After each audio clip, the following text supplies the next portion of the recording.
हरियाणे ने भी CBI inquiry कर मुख्य मंत्री पंजाब धृतराष्ट्र बनया होया।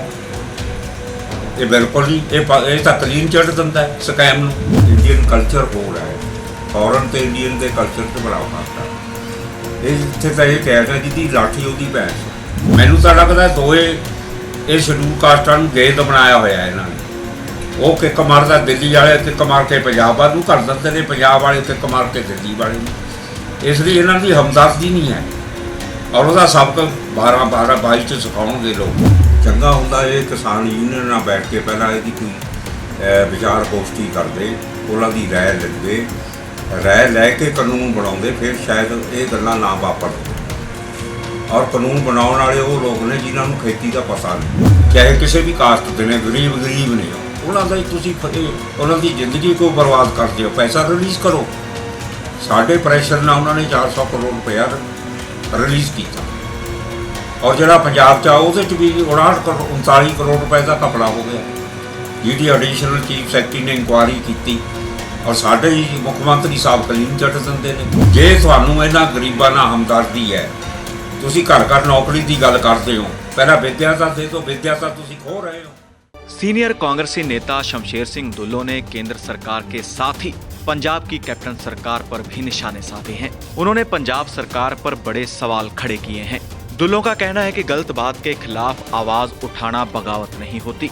साथ ही दुल्लो ने पोस्ट मैट्रिक स्कॉलरशिप मामले की सीबीआई जांच की मांग की है। ये कानून सेंट्रल गवर्नमेंट ने बनाए ने, चंगा हुंदा ये किसान यूनियन नाल बैठ के पहला इहदी कोई विचार गोष्ठी करदे, उन्हां दी राय लैंदे, राय लैके कानून बनाउंदे, फिर शायद ये गल्लां ना वापरदियां। और कानून बनाउण वाले वो लोग ने जिन्हां नूं खेती का पता नहीं कि खेती की हुंदी आ, फसलां दा नहीं पता, किताबां पढ़ियां होईयां, उन्हां दे राय दे नाल कोई कमेटी बनाई, कमेटी बना के उन्होंने राय दी है। चंगा हुंदा किसानां नाल बैठ के गल हुंदी तां ये पंजाब जिहड़ा हिंदुस्तान च बेचैनी है, जिहड़ी एजीटेशन हो रही है, ये ना हुंदी। डेमोक्रेसी दे विच राइट है हर एक बंदे का, चाहे वो किसान है, चाहे मजदूर है, चाहे वो एम्पलाइज है, चाहे बेरोजगार है, चाहे हम स्कॉलरशिप वाले बच्चे धरने से देंगे। ये मैं कहता भी ये इंडियन कल्चर हो रहा है, फॉरन तो इंडियन के कल्चर से बड़ा फर्क है। इत्थे तो ये कैद है जिहदी लाठी उहदी भैंस। बगावत नहीं हुंदी, कोई पार्टी के अंदर गलत गल होंदी होवे उहदे आवाज़ उठाउणा कोई बगावत नहीं हुंदी है। बाकी ईगो भी हुंदी है कि मैनूं कुर्सी फलानी मिल जाए, कुर्सी लिए भी कई लोग कह दिंदे आ बगावत कुर्सी की, अपना लोकां लई नहीं ये लोग रोंदे, ये अपनी कुर्सी नहीं रोंदे ने। जे लोकां लई रोंदे हुंदे तां ये पंजाब च जिहड़ा 4 साल च होया माफिया काम कर रहा है, उहदे खिलाफ इन्हां नूं बोलना चाहिदा सी। उदों क्यों नहीं बोलते? स्कॉलरशिप का स्कैम होया, जहरी की शराब ना 136 बंदे अमृतसर च मरे ने। अमृतसर का एक लीडर नहीं बोलिया उन्होंने हक में, समगलरां दे नाल है इसका मतलब है। ये लोग किसी ने उन्होंने सिंपथी नहीं दिखाई, उन्होंने घर च अफसोस कर नहीं गया। मैं गया, मैं पंजाब उत्थे 136 बंदे जोड़े 4 पिंडां च मैं नहीं गया, उदों पंकज भी मेरे नाल सी, वो गरीबां दे घर च गए। ये अमृतसर का एक MLA, एक बड़ा लीडर जोड़े अपने आप को लीडर कहते हैं, उन्होंने कोई सिंपथी नहीं लगी, गए मनी, जबानां ही बंद हो गई, समगलरां के खिलाफ नहीं बोले। देखो जब कोई अपने आप को कमज़ोर समझता है वो विसाखियां का सहारा लेंदा है। अकालियां भी कमज़ोर समझते हैं, कोई बेअदबी करके उन्होंने भी जमीन खिसकी है पोलीटिकल, बस सपा का भी हाल बुरा ही है। इसलिए एक दूए का गठजोड़ हो रहा है, दो एक दूए को जरूरत है। जो कमज़ोर समझदा आदमी पर किसी नाल दे सहारा की पहुँचेगा, देखो सहारे ना की हुंदा, ये तो समा दसूगा।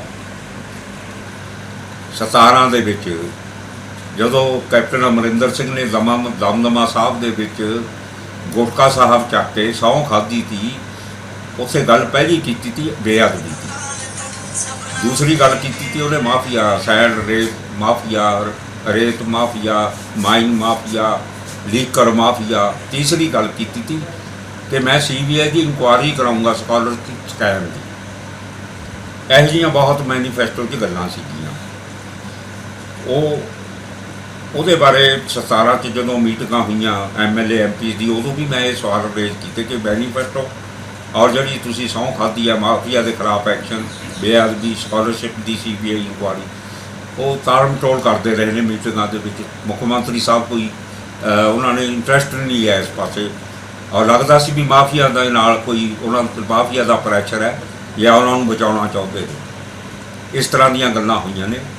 ਔਰ ਹੁਣ ਵੀ ਕੱਲ੍ਹ ਵੀ ਮੈਂ ਧਰਨੇ 'ਤੇ ਜਾ ਕੇ ਆਇਆ ਬੱਚਿਆਂ ਦੇ, ਪੰਜਾਬ ਦੇ ਵਿੱਚ ਜਿਹੜੇ ਬੱਚਿਆਂ ਨੂੰ ਰੋਲ ਨੰਬਰ ਨਹੀਂ ਦਿੱਤੇ, ਡਿਗਰੀਆਂ ਨਹੀਂ ਦਿੱਤੀਆਂ, ਉਹਨਾਂ ਨੇ ਧਰਨਾ ਸੀ ਪੰਜਾਬ ਲੈਵਲ ਦਾ ਜਲੰਧਰ ਦੇ ਵਿੱਚ, ਉਹਨਾਂ 'ਤੇ ਮੈਂ ਨਾਲ ਜਾ ਬੈਠ ਕੇ ਆਇਆ, ਧਰਨੇ 'ਤੇ ਵੀ ਬੈਠ ਕੇ ਆਇਆ। ਇਹਦਾ ਭਾਵ ਹੈ ਇਹ ਸਕੈਂਡਲ ਚੱਲਦੇ ਰਹੇ ਨੇ। ਔਰ ਸੈਂਟਰ ਨੂੰ ਮੈਂ ਰਾਜ ਸਭਾ 'ਚ ਵੀ ਇਹ ਸਵਾਲ ਉਠਾਇਆ ਸੀ 2 ਦਫਾ, ਮਿਨਿਸਟਰ ਨੇ ਮੇਰੇ ਕੁਐਸਚਨ ਦਾ ਜਵਾਬ ਦਿੱਤਾ ਫਲੋਰ 'ਚ ਕਿ ਪੰਜਾਬ ਦੇ ਵਿੱਚ ਸਕੈਮ ਹੋਇਆ, ਉਹ ਯੂਟੀਲਾਈਜ਼ ਸਰਟੀਫਿਕੇਟ ਨਹੀਂ ਦੇ ਰਹੇ ਨੇ। ਮੈਂ ਕਿਹਾ ਯੂਟੀਲਾਈਜ਼ ਸਰਟੀਫਿਕੇਟ ਸਟੇਟ ਨਹੀਂ ਦੇ ਰਹੀ, ਗੌਰਮੈਂਟ ਨਹੀਂ ਦੇ ਰਹੀ, ਤੁਸੀਂ ਪੈਸਾ ਰੋਕੀ ਬੈਠੇ ਹੋ। ਇਹਦਾ ਮਤਲਬ ਜਿਹੜੇ ਗਰੀਬ ਬੱਚੇ ਨੇ, ਚਾਹੇ ਉਹ ਇਕਨੋਮਿਕਲ ਵੀਕਰ ਸੈਕਸ਼ਨ ਨੇ, ਚਾਹੇ SC ਨੇ, ਚਾਹੇ BC ਨੇ, ਚਾਹੇ ਕਿਸੇ ਵੀ ਕਾਸਟ ਦੇ ਨੇ, ਗਰੀਬ ਨੇ, ਉਹਨਾਂ ਦਾ ਹੀ ਤੁਸੀਂ ਉਹਨਾਂ ਦੀ ਜ਼ਿੰਦਗੀ ਕੋ ਬਰਬਾਦ ਕਰਦੇ ਹੋ। ਪੈਸਾ ਰਿਲੀਜ਼ ਕਰੋ। ਸਾਡੇ ਪ੍ਰੈਸ਼ਰ ਨਾਲ ਉਹਨਾਂ ਨੇ 400 ਕਰੋੜ ਰੁਪਇਆ ਰਿਲੀਜ਼ ਕੀਤਾ, ਔਰ ਜਿਹੜਾ ਪੰਜਾਬ 'ਚ ਆ ਉਹਦੇ 'ਚ ਵੀ 39 ਕਰੋੜ ਰੁਪਏ ਦਾ ਘਪਲਾ ਹੋ ਗਿਆ, ਜਿਹਦੀ ਐਡੀਸ਼ਨਲ ਚੀਫ ਸੈਕਟਰੀ ਨੇ ਇਨਕੁਆਇਰੀ ਕੀਤੀ, ਔਰ ਸਾਡੇ ਹੀ ਮੁੱਖ ਮੰਤਰੀ ਸਾਹਿਬ ਕਲੀਨ ਚਿੱਟ ਦਿੰਦੇ ਨੇ। ਅੱਜ ਵੀ ਧਰਨੇ ਚੱਲ ਰਹੇ ਨੇ ਸਾਰੇ ਪੰਜਾਬ ਦੇ ਵਿੱਚ। 15 ਲੱਖ ਬੱਚਿਆਂ ਦੀ ਜ਼ਿੰਦਗੀ ਤਬਾਹ ਹੋਈ ਹੈ, ਔਰ ਉਹ ਐਜੂਕੇਸ਼ਨ ਨਹੀਂ ਲੈ ਸਕੇ। ਡਿਪਰੈਸ਼ਨ ਦੇ ਵਿੱਚ ਕੋਈ ਡਰੱਗ ਲਊਗਾ, ਕੋਈ ਕ੍ਰਿਮੀਨਲ ਬਣੂਗਾ, ਲੁੱਟਾਂ ਖੋਹਾਂ ਕਰੂਗਾ, ਜਿਹਨੂੰ ਨੌਕਰੀ ਨਹੀਂ ਮਿਲਣੀ, ਜਿਨ੍ਹਾਂ ਦੀਆਂ ਡਿਗਰੀਆਂ ਅੱਜ ਵੀ ਰੁਕੀਆਂ ਹੋਈਆਂ ਤੇ ਕਈ ਕਾਲਜਾਂ ਨੇ ਨਹੀਂ ਦਿੱਤੀਆਂ, ਉਹਦੀ ਜ਼ਿੰਮੇਵਾਰ ਕੌਣ ਹੈ? ਸੈਂਟਰ ਕਹਿੰਦਾ ਇਹਨਾਂ ਨੇ ਯੂਟੀਲਾਈਜ਼ ਸਰਟੀਫਿਕੇਟ ਨਹੀਂ ਦਿੱਤੇ, ਇਹ ਕਹਿੰਦੇ ਨੇ ਕਿ ਸਾਨੂੰ ਦਿੱਲੀ ਵਾਲਾ ਪੈਸਾ, ਦਿੱਲੀ ਵਾਲਾ ਜਿਹੜਾ ਪੈਸਾ ਆਉਂਦਾ ਉਹਦਾ ਹਿਸਾਬ ਕਿਤਾਬ ਨਹੀਂ ਡਿਵਰਟ ਕਰ ਦਿੰਦੇ ਨੇ। ਸਟਾਈਫਨ ਦਾ ਪੈਸਾ ਜਿਹੜਾ ਹੈ ਉਹ ਪੰਜਾਬ ਗੌਰਮੈਂਟ ਨੇ ਦੂਸਰੇ ਪਾਸੇ ਖਰਚਿਆ ਹੈ, ਇਹ ਮੇਰਾ ਐਲੀਗੇਸ਼ਨ ਵੀ ਹੈ। ਇਸ ਲਈ ਇਨਕੁਆਰੀ, ਔਰ ਮੈਂ ਕਿਹਾ ਤਾਂ ਮੁੱਖ ਮੰਤਰੀ ਨੂੰ, ਮੈਂ 19 'ਚ ਇੱਕ ਚਿੱਠੀ ਲਿਖੀ ਮੁੱਖ ਮੰਤਰੀ ਸਾਹਿਬ ਨੂੰ। ਫਿਰ ਹੁਣ ਮੀਟਿੰਗ ਹੋਈ ਸੀ ਸਾਡੀ 20 'ਚ, ਉੱਥੇ ਵੀ ਮੈਂ ਕਿਹਾ ਕਿ ਜਿਸ ਤਰ੍ਹਾਂ ਤੁਸੀਂ ਕਿਸਾਨਾਂ ਦੇ ਕਰਜ਼ੇ ਮਾਫ ਕਰਨ ਲਈ ਤੁਸੀਂ ਇੱਕ ਪੰਜਾਬ ਗੌਰਮੈਂਟ ਦਾ ਸਪੈਸ਼ਲ ਫੰਡ ਬਣਾਇਆ, ਜੇ ਤੁਹਾਨੂੰ ਇਹਨਾਂ ਗਰੀਬਾਂ ਨਾਲ ਹਮਦਰਦੀ ਹੈ, ਤੁਸੀਂ ਘਰ ਘਰ ਨੌਕਰੀ ਦੀ ਗੱਲ ਕਰਦੇ ਹੋ, ਪਹਿਲਾਂ ਵਿੱਦਿਆ ਤਾਂ ਦੇ ਦਿਓ, ਵਿੱਦਿਆ ਤਾਂ ਤੁਸੀਂ ਖੋਹ ਰਹੇ ਹੋ। ਔਰ ਇਹ 'ਚ ਬਹੁਤ ਬੜਾ ਇੱਕ ਸਕੈਮ ਹੋਇਆ, ਉਹਦੀ ਵੀ ਮੈਂ CBI ਇਨਕੁਆਰੀ ਮੰਗੀ ਹੈ। ਇਹ ਸਕੈਮ ਜਿਹੜੇ ਹੈ ਹਿਮਾਚਲ 'ਚ ਵੀ ਹੋਇਆ, ਹਰਿਆਣੇ 'ਚ ਵੀ ਹੋਇਆ।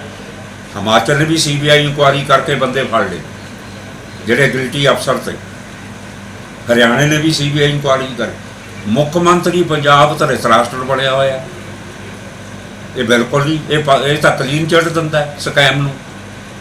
ਮੈਂ CBI ਦੀ ਇਨਕੁਆਰੀ ਮੰਗੀ ਰਾਜ ਸਭਾ 'ਚ ਖੜੇ ਹੋ ਕੇ, ਮਿਨਿਸਟਰ ਨੇ ਮੇਰੇ ਉਹਦਾ ਜਵਾਬ ਦਿੱਤਾ ਕਿ ਸਟੇਟ ਸਬਜੈਕਟ ਹੈ। ਮੈਂ ਕਿਹਾ ਪੈਸਾ ਸੈਂਟਰ ਦਿੰਦਾ ਹੈ, ਸੈਂਟਰ ਇੰਟਰਵੀਨ ਕਰੇ। ਉਹ ਕਹਿੰਦੇ ਚੰਗਾ ਸੀ ਇਨਕੁਆਰੀ ਕਰਾਵਾਂਗੇ।